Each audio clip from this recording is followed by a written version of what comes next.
पूर्व प्रधानमंत्री डॉक्टर मनमोहन सिंह को श्रद्धांजलि देने के लिए कलाकार ने 4 घंटे में बनाया पोर्ट्रेट।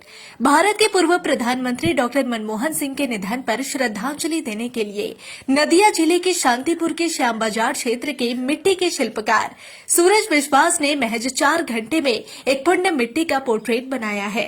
कलाकार का कहना है कि पोर्ट्रेट उनका पसंदीदा काम है, लेकिन विश्वकर्मा से लेकर दुर्गा पूजा, काली पूजा, जगद्धात्री पूजा और रास पूजा जैसे त्योहारों के लिए मूर्तियों के निर्माण के काम के दबाव में उन्हें कभी भी समय नहीं मिलता। लेकिन इस बार उन्होंने पूर्व प्रधानमंत्री को श्रद्धांजलि देने के लिए यह पोर्ट्रेट बनाया है। पोर्ट्रेट 12 इंच चौड़ा और 18 इंच लंबा है, जो कि पूरी तरह से मिट्टी से बना है। कलाकार का कहना है कि इसे सुखाने में 2-3 दिन का समय लगेगा, लेकिन वह इसे रंग नहीं करेंगे। हालांकि उन्होंने कहा कि अगर कोई व्यक्ति इस पोर्ट्रेट को खरीदने में रुचि रखता है तो वह इसे बेचने पर विचार कर सकते हैं। इस पोर्ट्रेट को बनाने में कलाकार ने लगभग 4 घंटे का समय लिया है। उन्होंने कहा कि इस तरह के पोर्ट्रेट बनाने के लिए उन्हें कई तस्वीरों का अध्ययन करना पड़ता है, जो कि इतने कम समय में संभव नहीं है।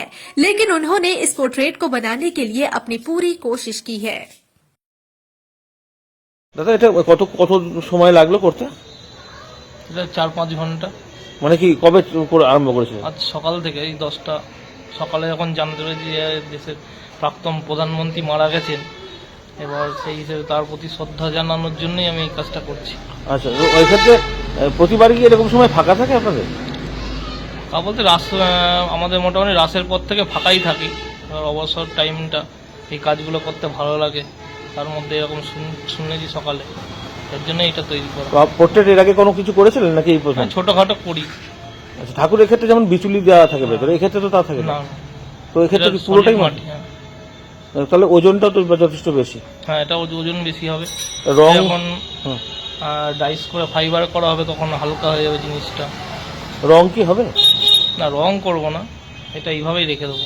আচ্ছা, এটা কি মানে বিক্রির উদ্দেশ্যে করা? না না, আমার এই কাজ পোর্ট্রেট কাজটা সেরকম করা হয় না, তো ঠাকুরের কাজের মধ্যে ব্যস্ততার মধ্যেই থাকি।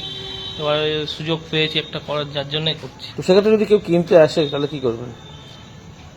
যদি কিনতে আসে, কারো পছন্দ হয়, তখন তাকে তৈরি করে দেওয়া হবে। মানে আপনি বানিয়েছেন এমনি হ্যাঁ। শুধু ভালো লাগার জন্যই? না, এটা তো ভালো লাগার জন্য চেষ্টা করেছি বানানোর, তার প্রতি শ্রদ্ধা জানানোর জন্য। নিজে কতটুকু স্যাটিসফাইড হয়েছেন যে মুখটা এসছে কিনা, সেরকম কি মনে হচ্ছে? কারণ আমি নিজে বলার থেকে লোকে দেখে বললে সেটা ভালো লাগে। আচ্ছা আচ্ছা।